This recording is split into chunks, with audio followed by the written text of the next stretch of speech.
In today's videos, we're going to talk about the 5 most common mistakes people make following their hip surgery.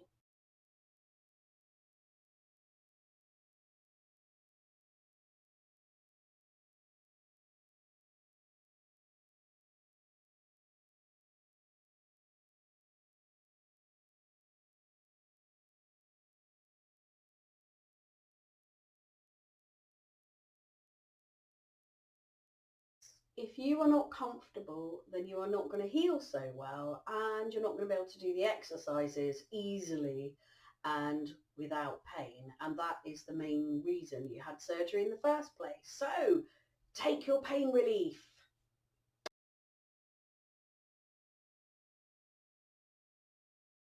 Another problem we see very regularly is that people continue to favour their good leg following their surgery. This means you walk very unevenly, which is going to have impacts on many other parts of the body and potentially cause more pain.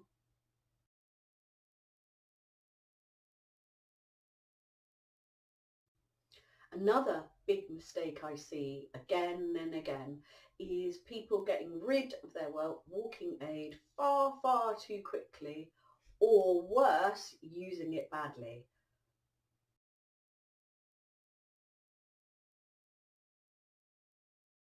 So following on from that last problem of throwing away your walking sticks too soon maybe, you need to be aware that you're not doing too much too soon. You have to give your body time to recover from the surgery you've just had.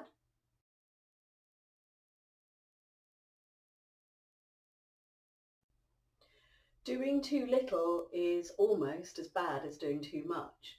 If you do too little, you won't help your post-operative healing, and you won't get the benefit from any exercises that you've been given.